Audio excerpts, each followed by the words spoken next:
चांद पर मिल गई वो जगह जहां बनाई जा सकती हैं मानव बस्तियां। वैज्ञानिकों ने चांद पर इंसानों के रहने लायक जगह खोज ली है। यहां पर तापमान इतना अच्छा है कि कुछ सामान्य परिवर्तन के साथ इंसान यहां पर रह भी सकते हैं और यहां रहकर काम भी किया जा सकता है। चांद पर भविष्य में इंसानी कॉलोनी ह्यूमन कॉलोनी बनाने के लिए ये खोज बेहद महत्वपूर्ण साबित हो सकता है। चंद्रमा पर इंसानों के रहने लायक जगह मिल गई है। ये ऐसे गड्ढे हैं जहां इंसानों के रहने लायक उपयुक्त तापमान है। इन गड्ढों को नासा के लूनर रिकॉन्सेंस ऑर्बिटर LRO की मदद से खोजा गया है। इन गड्ढों के अंदर 17 डिग्री सेल्सियस तापमान है। यह ऐसा तापमान है जहां पर इंसान आराम से रह सकता है और काम कर सकता है। यानी भविष्य में ऐसे गड्ढों के अंदर इंसानी बस्तियां बसाना आसान हो जाएगा। इन गड्ढों के अंदर तापमान, रेडिएशन और छोटे उल्कापिंडों की मार से बचा जा सकता है। Photo NASAGSFC Arizona state university. चांद पर इंसानों के रहने लायक इन गड्ढों की खोज की research report geophysical research letters journal में प्रकाशित हुई है। वैज्ञानिक इस बात पर हैरान हैं कि चंद्रमा के अन्य इलाकों के गड्ढों से ये रहने लायक गड्ढे एकदम अलग हैं। चांद पर दिन 2 हफ्ते लंबा होता है। यहाँ पर तापमान इतना ज़्यादा हो सकता है कि धरती पर पानी उबल जाए। ऐसे में इन गड्ढों में रहने लायक स्थितियों का होना खुशखबरी मानी जा रही है। हर गड्ढे में तापमान आमतौर पर 17 डिग्री सेल्सियस रहता है। Photo NASAGSFC Arizona state university. चांद पर रहने लायक ये गड्ढे मेयर ट्रांक्विलिटेटिस यानी सी ऑफ ट्रांक्विलिटी में मिले हैं। ये गड्ढे 328 फीट गहरे हैं। इन गड्ढों का तापमान चांद की बाकी सतह से थोड़ा ही बदलता है। ज़्यादा अंतर नहीं आता। नासा के गोडार्ड स्पेस फ्लाइट सेंटर के LRO प्रोजेक्ट की साइंटिस्ट नोआ पेट्रो ने कहा कि लूनपिट्स यानी चांद के गड्ढे बेहद हैरान करते हैं। अगर इनका तापमान लगातार स्थिर रहता है तो यहाँ इंसानी कॉलोनी बनाई जा सकती है। ओरियन लूनर स्पेसक्राफ्ट प्रोग्राम के प्रमुख हॉवर्ड हू ने कहा कि मनुष्य 2030 से पहले कुछ समय के लिए चंद्रमा पर सक्रिय रूप से मौजूद रहने में सक्षम हो सकता है। हालांकि कितने समय तक हम चांद की सतह पर रहेंगे यह अभी जानना बाकी है। गार्जियन की एक रिपोर्ट के अनुसार हॉवर्ड हू ने BBC को बताया, जो लोग चांद पर रहेंगे वे केवल वहां जाएंगे ही नहीं बल्कि उनके पास रहने के लिए घर होंगे, उनके पास जमीन पर रोवर्स होंगे। ओरियन लूनर स्पेसक्राफ्ट प्रोग्राम के हॉवर्ड हू ने आगे बताया कि यह पहला कदम है जब हम स्पेस को बहुत अंदर तक एक्सप्लोर करने के लिए उठा रहे हैं। केवल अमेरिका के लिए ही नहीं बल्कि दुनिया के लिए ये कदम उठाया जा रहा है।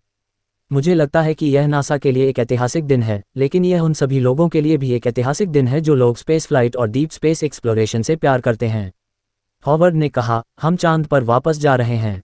हम एक स्थायी कार्यक्रम की दिशा में काम कर रहे हैं और यह वह वाहन है जो लोगों को ले जाएगा। ये हमें फिर से चंद्रमा पर ले जाएगा। क्या आपने कभी पृथ्वी के बाहर किसी ग्रह पर रहने के बारे में सोचा है? बचपन में हम चांद, अंतरिक्ष में जाने के सपने देखा करते थे। हालांकि कि ये जल्द पूरा होने वाला है। वो दिन दूर नहीं है जब इंसान चांद पर जाएगा, और केवल जाना ही नहीं बल्कि वहीं रह भी सकेगा। स्पेस एजेंसी नासा के मुताबिक अंतरिक्ष यात्री जल्द ही चांद पर रह सकेंगे और काम कर सकेंगे। अमेरिकी एजेंसी के ओरियन लूनर स्पेसक्राफ्ट प्रोग्राम के प्रमुख हॉवर्ड हू के मुताबिक ऐसा साल 2030 तक हो सकेगा। वैज्ञानिकों के हिसाब से चांद पर इंसानों के लिए बहुत कुछ हो सकता है। चांद के साउथ पोल में पानी हो सकता है और पानी को ऑक्सीजन और हाइड्रोजन में तोड़ा जा सकता है। हाइड्रोजन और ऑक्सीजन को मिलाकर शक्तिशाली रॉकेट फ्यूल बनाया जा सकता है। चांद पर पानी एक नई जिंदगी दे सकता है। इसके अलावा चांद की वीरान और उजाड़ सतह पर कई कीमती धातुओं के मिलने की संभावना है। इन्हीं सब चीज़ों की खोज के लिए तमाम देशों के बीच चांद पर जाने की होड़ मची है। लंबे समय से हो रही है चांद पर जीवन बसाने की कोशिश। आपको बता दें कि साल 1972 के बाद से अभी तक चांद पर इंसानों को नहीं भेजा जा सका है। अभी के हिसाब से नासा की योजना है कि अंतरिक्ष यात्रियों को चांद की दक्षिणी ध्रुव पर उतारा जाएगा। ये टीम चांद पर 1 हफ्ते बिताएगी और पानी की तलाश करेगी। अगर वहां पानी मिल जाता है तो इससे मंगल ग्रह पर जाने के लिए रॉकेट का फ्यूल मिल सकेगा। इसका मतलब है कि चांद पर इंसानों का रहना भी संभव हो सकेगा। जहां पूरी दुनिया जाने की कोशिश कर रही है वहां है चांद। एक के बाद एक, अमेरिका हो या चीन हो या भारत, हर कोई चांद पर जाने की कोशिश कर रहा है। क्या आप जानते हैं कि चंद्रमा की दुनिया कैसी है? चांद पर मिट्टी है या पत्थर, समुद्र है या नदियां, पहाड़ है या रेत के मैदान या पानी की रेत है? आखिर क्या है चांद की धरती पर, एलियन है या इंसान? चलिए जानते हैं।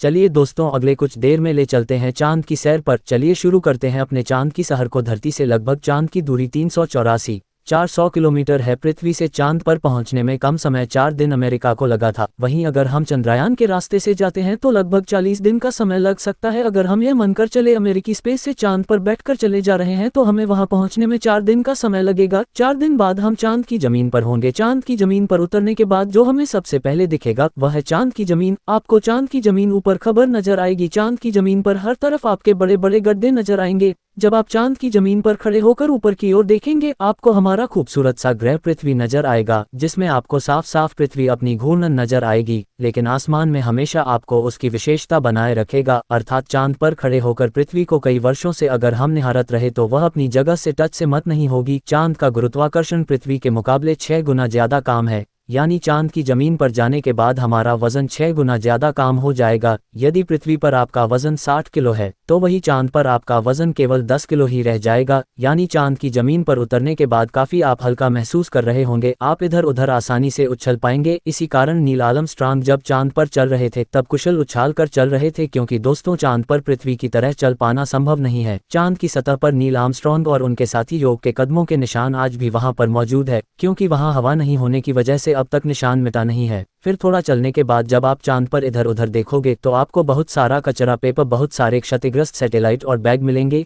ये सारा कचरा हम इंसान ने ही फैलाया है। ये कचरा इतना ज्यादा है कि 5 ट्रक भर सकता है। चांद पर यह कचरा और यह पेपर अंतरिक्ष यात्राओं ने फेंक थे, जिसमें उनके मानव मूत्र और उल्टियां हैं। अब आप चांद की जमीन पर खड़े हैं। आपको सबसे ज्यादा खतरा आसमानी मौत का है। चांद का गुरुत्वाकर्षण कम होने की वजह से इसके पास कोई भी वायुमंडल मौजूद नहीं है। ध्रुव पर चंद्रयान 3 के लैंडर मॉड्यूल की सॉफ्ट लैंडिंग कराने में सफलता हासिल की। विक्रम के सफलतापूर्वक लैंडिंग के बाद अब इसका रोवर प्रज्ञान भी मॉड्यूल से निकलकर चांद पर उतर आया है। अंतरिक्ष यान ने रैंप पर लैंडर से बाहर निकलते रोवर की पहली तस्वीर भेजी है। भारतीय अंतरिक्ष अनुसंधान संगठन इसरो ने बुधवार को एक नया इतिहास रचते हुए चंद्रमा के दक्षिणी ध्रुव पर चंद्रयान 3 के लैंडर मॉड्यूल की सॉफ्ट लैंडिंग कराने में सफलता हासिल की। यह मॉड्यूल लैंडर विक्रम लैंडर और 26 किलोग्राम वजनी रोवर प्रज्ञान रोवर से लैस है, जिसने बुधवार